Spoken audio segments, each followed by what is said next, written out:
Get your Muslim ass off my lot before I call the cops, boy. By sunrise, the man he tried to shove into the dark would walk into court and tell him to rise. If a 3-second chime can turn a quiet night into a constitutional mess, hit subscribe and stay.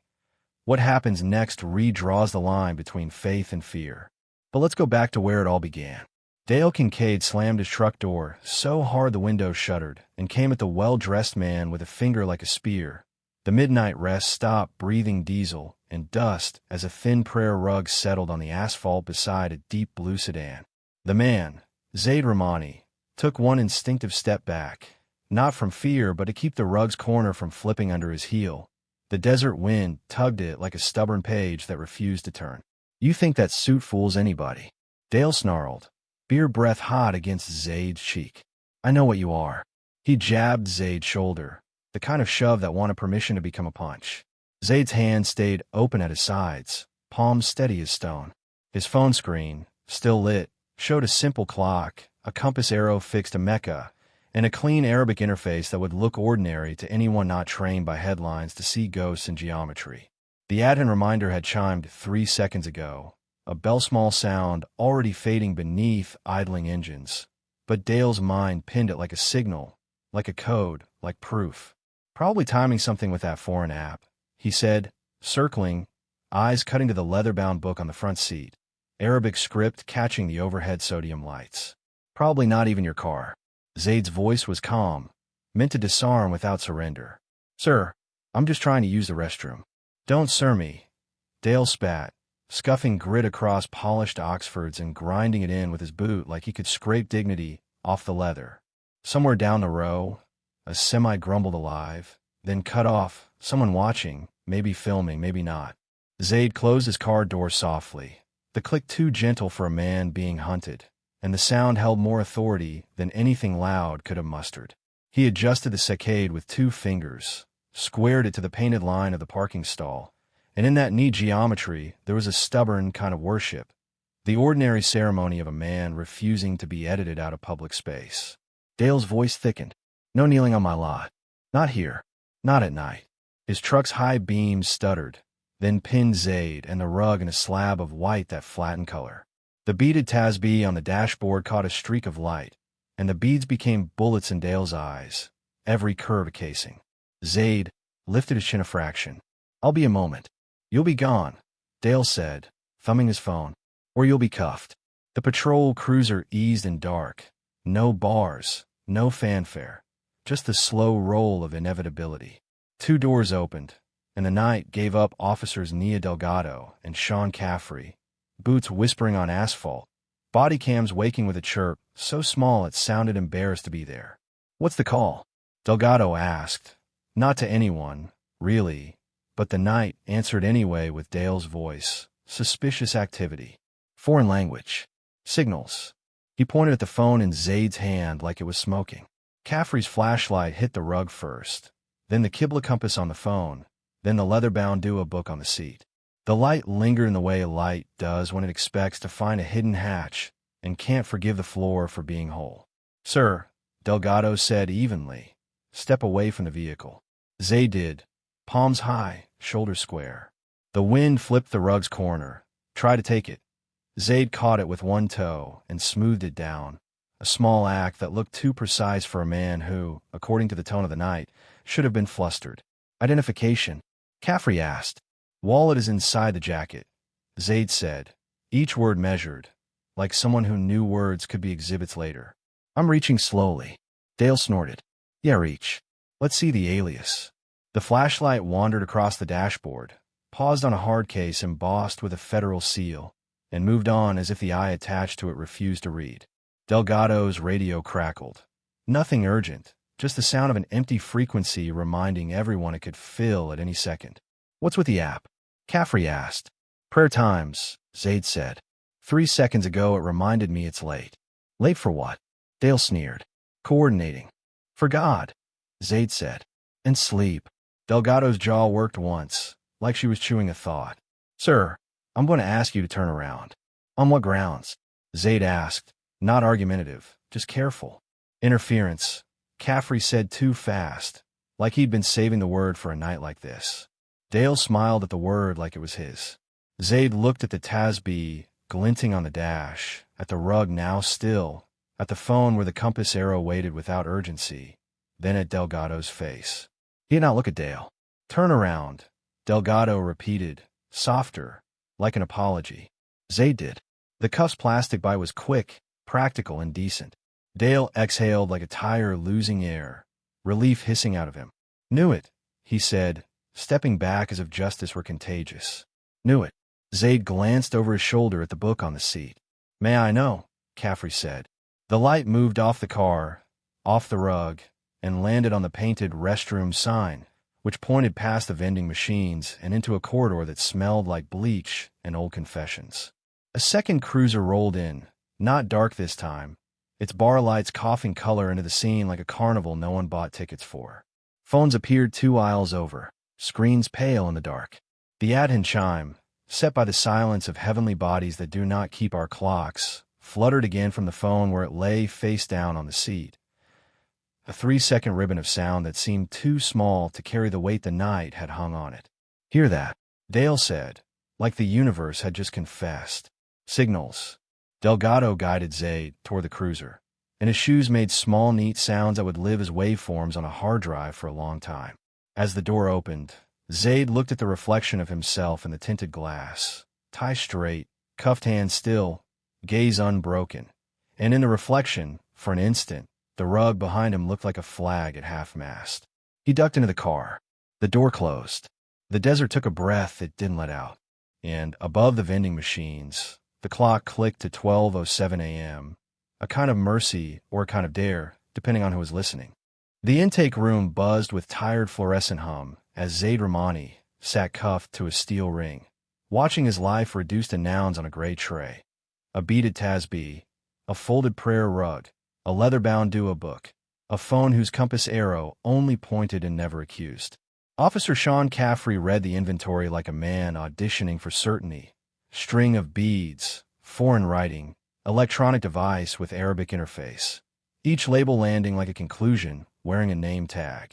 Officer Nia Delgado kept half an eye on the bodycam's red dot, as if a mirror could be negotiated with.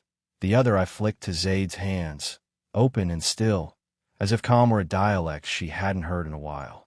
Dale Kincaid lounged at the counter with the slack-jaw confidence of someone who expected the world to grade on his curve. Told you, he said, savoring the past tense like credit, lining up signals. Zaid's voice stayed classroom clear, not loud enough to challenge, not soft enough to disappear. It's a prayer reminder. Astronomical intervals. Nothing coordinated. Nothing coded. Caffrey's mouth tipped. Astronomical won't play in a report. Delgado's pen hesitated, then moved again, a small mercy in ballpoint. Sir, do you want to make a statement? Zaid shifted, the cuff chain chiming a thin metallic syllable. With counsel present. And please preserve all recordings, body cam, dash cam, from first contact forward. Hear that? Dale said under his breath. YouTube lawyer. Dispatch cough static. Unit 6, confirm you secure the rug and the book. The stutter around book sounded like someone tripping over their own reflection. Caffrey lifted the dua book into a bag like holiness might leak, holding it by the edge, as if it could burn clean through procedure. Language, he asked. Arabic, Zaid said, and the word didn't apologize for itself. At the far desk, a rookie fed labels into a printer with the heavy-lidded focus of the almost asleep.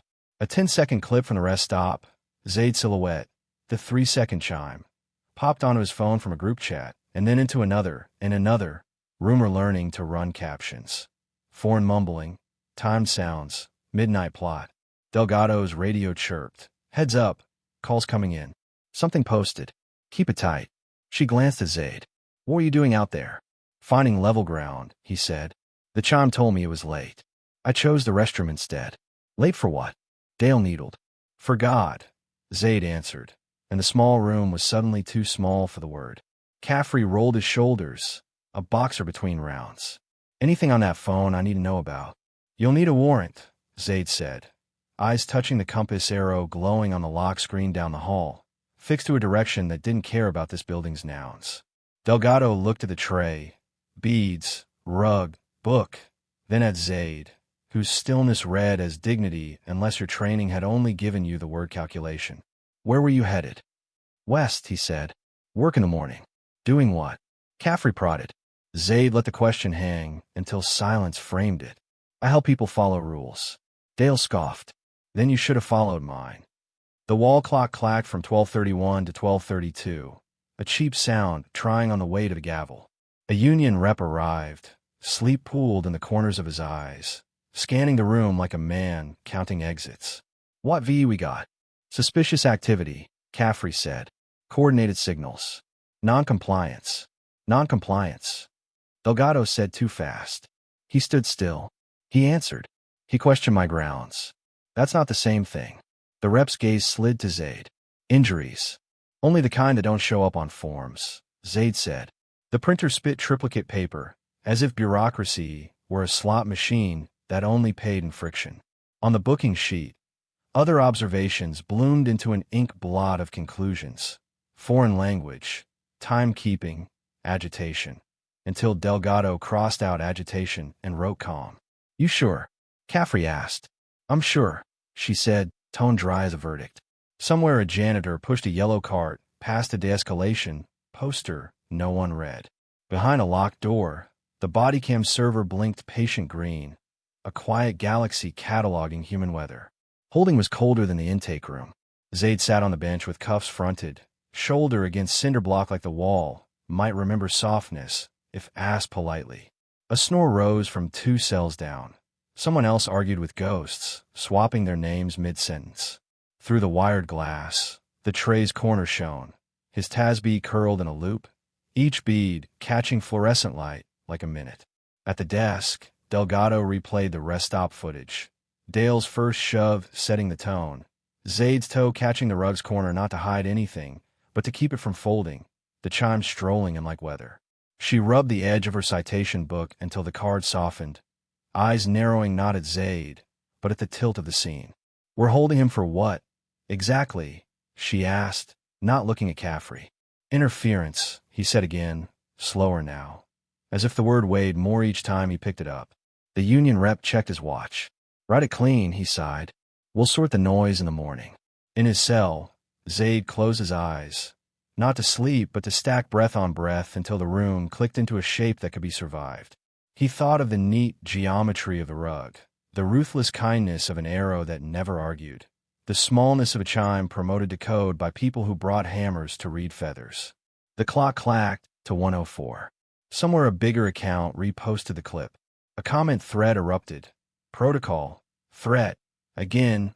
All in caps. Delgado's phone buzzed face down. She didn't check it. On the monitor, a freeze frame of Zaid opening his hands looked like surrender until you noticed his jaw, which belonged to someone who knew how to wait. The room swallowed another minute. The night kept counting. The night always counts. At 2:43 a.m., the clip from the rest stop had jumped from group chats to a local blog to an aggregator that specialized in turning strangers into arguments. Captions argued with each other across platforms. Foreign, signals, protocol, again. The PIO's inbox hiccuped under subject lines that all said the same thing with different fonts. Pike stared at the screen until he felt the old familiar heat climb his neck, the one that meant the paperwork was going to arrive before the coffee. Preserve everything, he said to the room. Body cam, dash cam, dispatch logs, 911 calls, surveillance from the rest stop if they have it. No edits. No gaps. No missing minutes. The union rep nodded and said of course in a tone that made of course sound like a prayer for mercy. And the phone? Caffrey asked, eyeing the compass arrow still idling like a patient star. Impound pending warrant, Pike said. A desk phone rang before the period landed. Delgado answered and didn't speak for a long heartbeat. Chambers, she said finally, voice flattening into a kind of neutral that only shows up when the floor tilts.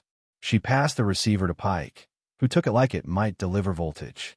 He listened, and, as the voice on the other end introduced itself with the kind of professional patience only earned in buildings with columns, his expression rearranged by degrees.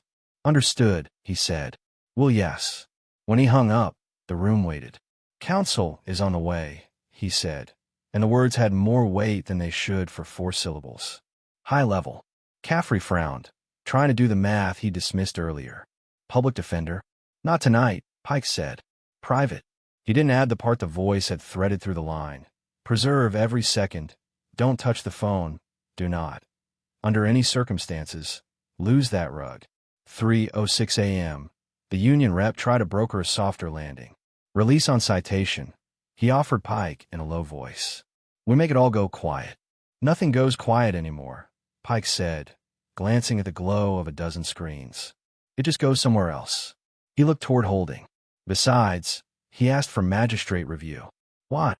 Caffrey blurted, like the very idea of someone wanting a judge at dawn had offended his sense of sleep.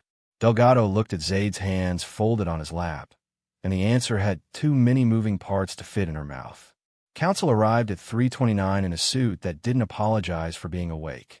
Amina Qureshi, hair swept back, eyes taking in the whole room in 2 seconds flat. She didn't posture. She just set a folder on the counter and said, My client will not be answering questions.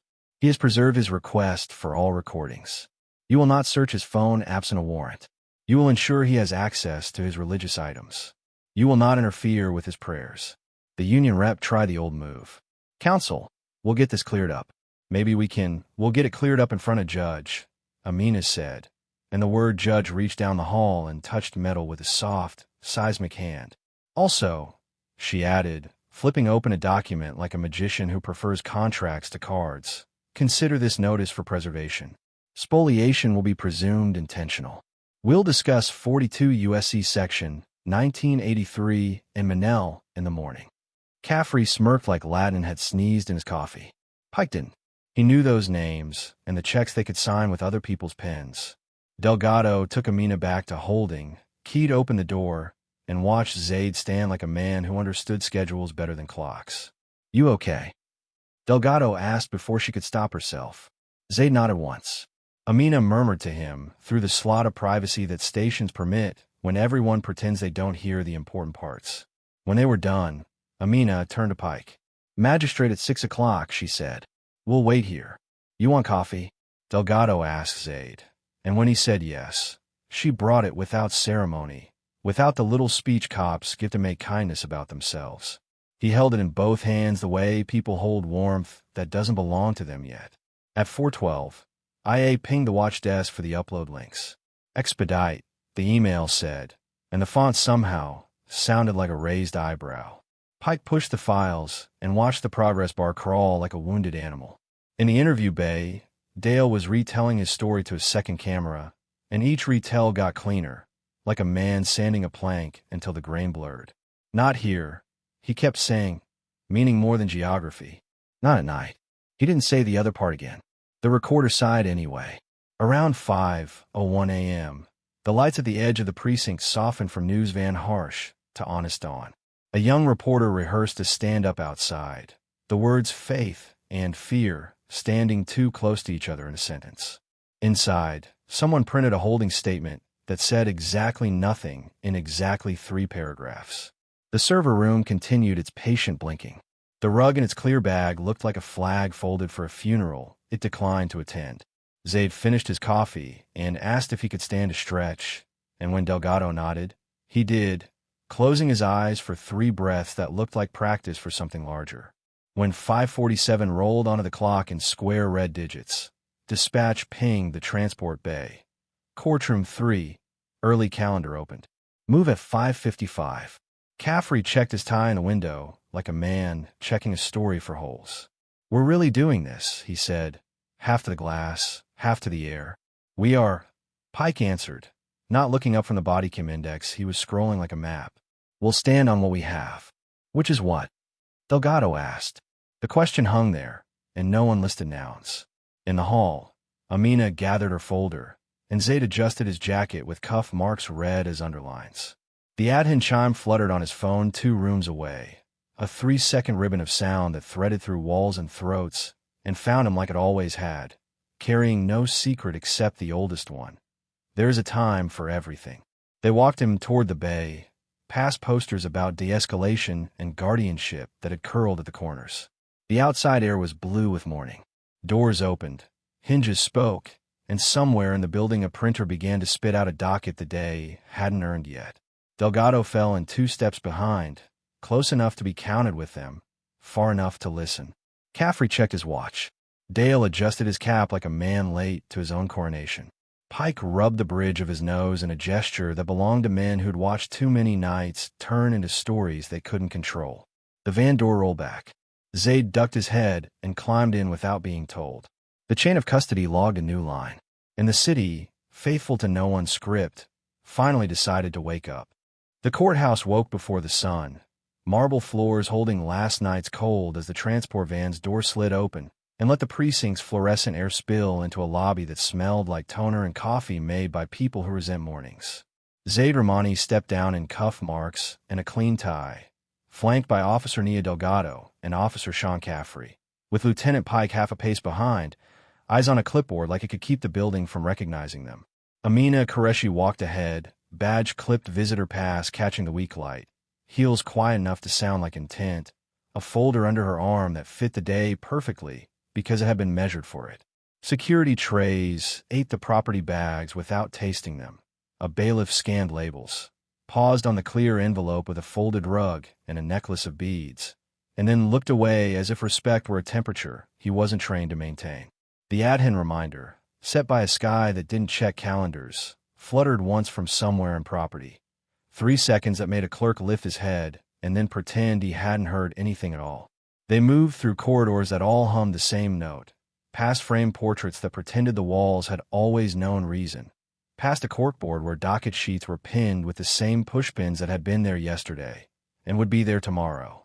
Courtroom 3's double doors stood open, lights slanting across empty pews, and the witness stand draped with mourning like a stage that had been set overnight by a quiet crew. A janitor buffed a square of floor in slow circles, a meditative math that refused urgency. On a bench by the aisle, a young reporter murmured a rehearsal under her breath and circled words that didn't want to sit next to each other. Faith, fear, protocol, rights. A deputy clerk leaned on the rail with a stack of calendars, flipping pages that all said the same thing in different order. Line up, wait, rise, speak, sit, repeat. Early calendar opens at 6, the bailiff said, and his voice carried the weight of a man whose throat knew two kinds of quiet, reverence and exhaustion. Amina checked her watch, then angled Zaid toward an anteroom where glass and a thin metal table pretended to be privacy. They'll try to move you through without looking, she said softly. They'll call it routine. Let them call anything they want. We stand on record. Zaid nodded, the kind of nod that didn't concede ground so much as mark it. Delgado took position at the door, eyes alternating between the hall and the way Amina's pen made notes like small verdicts. Caffrey hovered just behind, trying to settle his tie while rehearsing his own lines in his head. Safety, signals, compliance. Words he'd already said into cameras that didn't blink. Dale Kincaid arrived with a swagger he'd pressed into a ball cap, flanked by a sergeant from nowhere in particular, and a sense that today would confirm his shape of the world.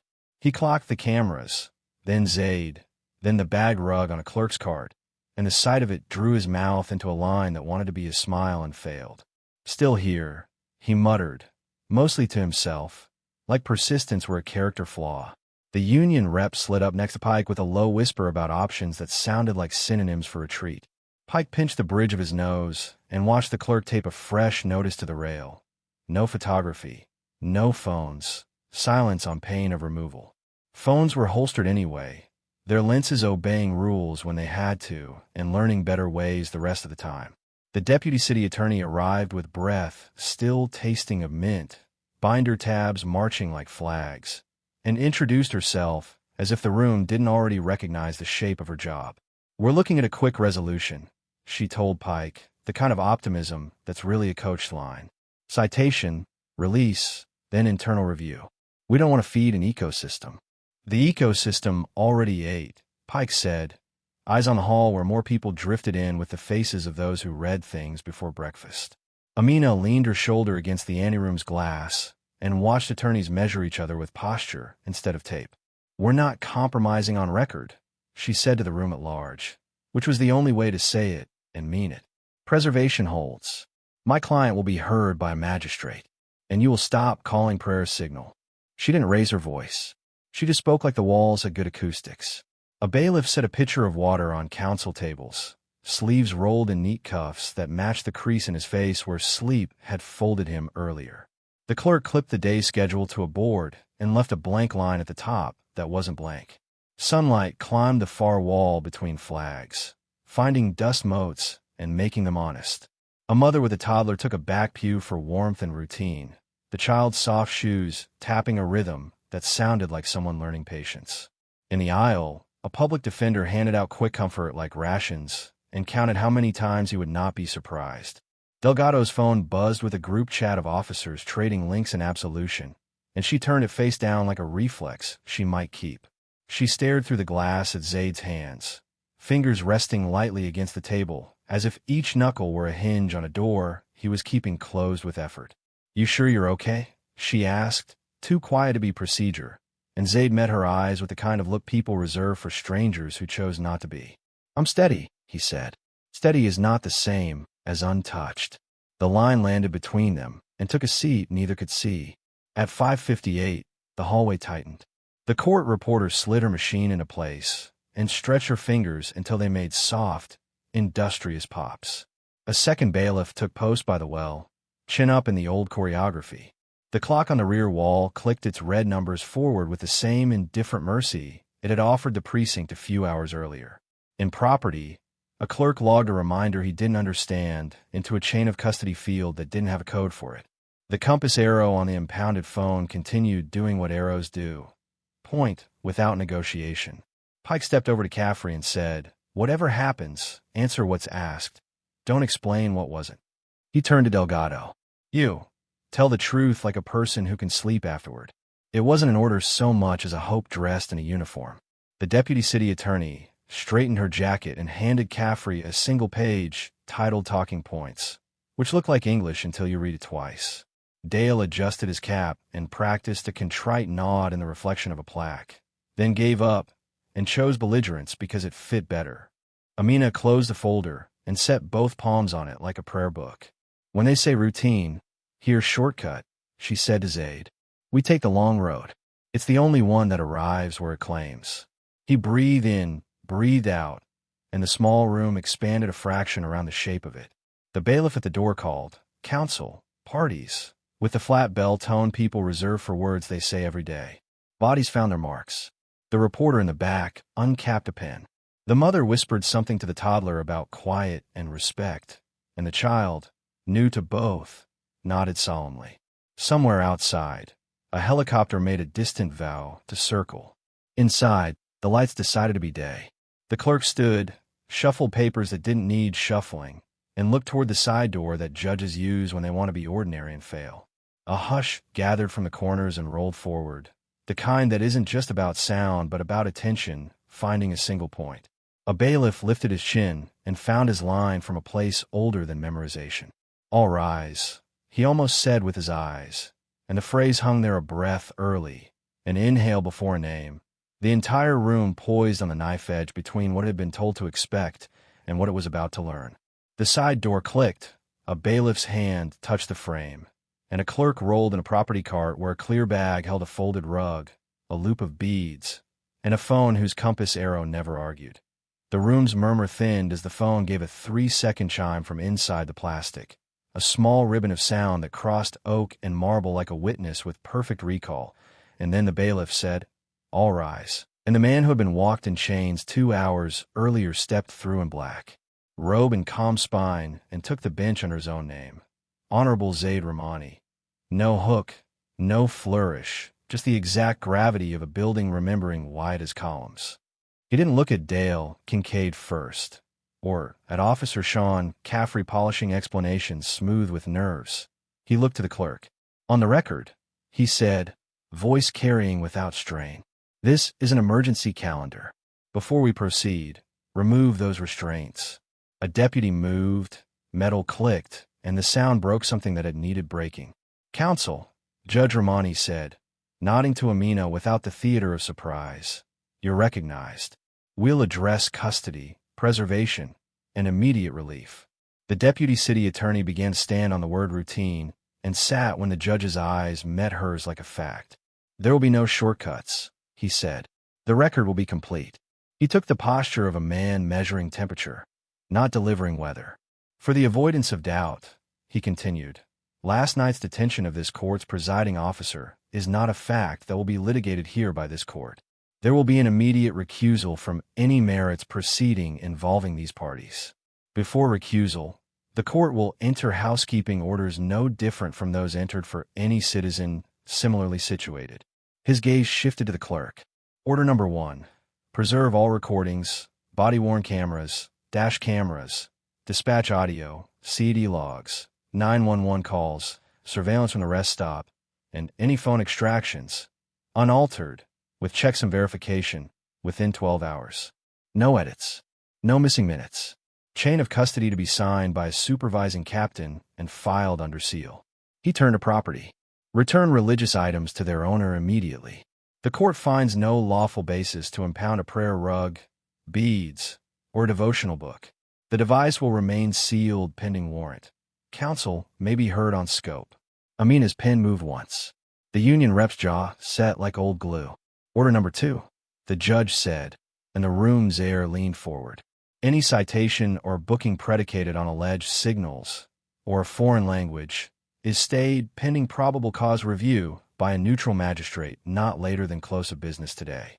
If probable cause cannot be articulated without reference to bias, the matter will be dismissed with prejudice. Caffrey's throat clicked. Dale certainly shed one coat and reached for another that didn't fit.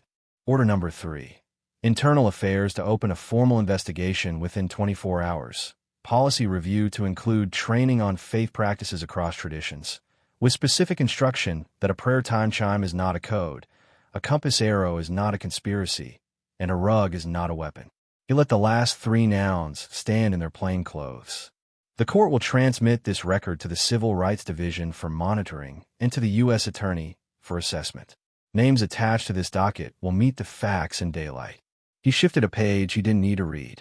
Finally, as to last night's events, the court states for the record that a 3-second tone aligned with astronomical calculation is a devotional reminder, not an actus reus, that speaking Arabic is not suspicious conduct, that aligning a rug to level ground is not interference, and that a shove is still a shove even when the room later tries to rename it. Silence did what silence does when it realizes it has been miscast. It changed weight and stayed. The deputy city attorney lifted a hand to be seen, asking to be heard, and put it down before the motion could gather a verb. Counsel Qureshi, the judge said, anything further on immediate relief? She asked for return of property, a formal apology on letterhead, expungement of the booking, and a status conference under Rule 16 within 7 days. Property returned today, expungement upon dismissal, written acknowledgement from the department within 72 hours, he said. Status in 7 days before a different bench. This court recuses as to all merits and disciplinary determinations. The administrative orders stand.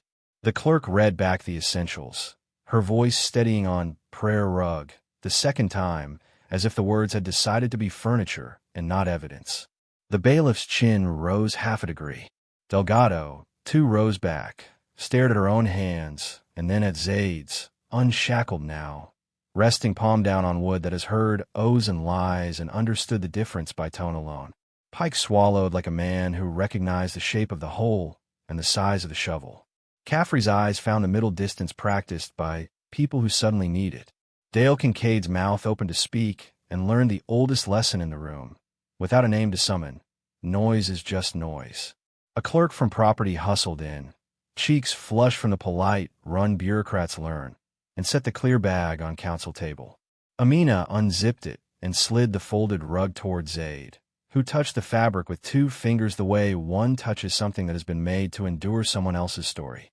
The phone, still sealed, gave its small sound again. 3 seconds, faithful to no man's schedule, and the judge's gaze softened in a way that didn't abandon the bench. Let the record reflect, he said, that the tone some called a signal is a prayer reminder, that the room now knows the difference, and that the difference matters. He signed the orders with a pen that had signed other people's safety into being and looked to the clerk. Call the next case, he said, and then, to the gallery, and let's remember what RISE is for. They stood because the building asked them to. and because habit is sometimes a decent rehearsal for respect. Cameras outside negotiated with lenses they swore they wouldn't raise. Inside, the deputy city attorney whispered with IA. Pike sent an email with the subject line urgent. Preservation. Delgado wrote calm, again in her notebook, and underlined it. Caffrey breathed like a man, counting backward from a number he hadn't earned. Dale discovered how heavy a door is when the room doesn't hold it open. Amina gathered the orders and the rug, and didn't look satisfied so much as exact. Zaid stepped down from the bench to Chambers without ceremony, a man moving through a building he loved with all of its failures intact and under jurisdiction. By noon, the clip had a counterweight, body cam that showed a shove before a voice, a rug steadied by a tone not to conceal, but to keep faith from folding, a chime arriving like weather. By evening, the department posted a statement with fewer euphemisms than usual. In a week, a bulletin went out. Stop calling prayer signal. In a month, a mandatory module appeared on the schedule under a title that sounded like a promise and a warning. On a quiet afternoon, someone opened a box in training and set a small compass on a shelf with a printed card that said direction and left the rest blank for people to supply themselves. And on a morning that did not ask permission, a 3-second tone lifted in a courtroom without flinches, braided into ordinary air the way devotion always meant to be. Unhidden, uninterpreted, undisputed, while the words that had opened the day settled into their intended shape. All rise, spoken not as a command from power to body, but as a reminder that dignity is a standing thing.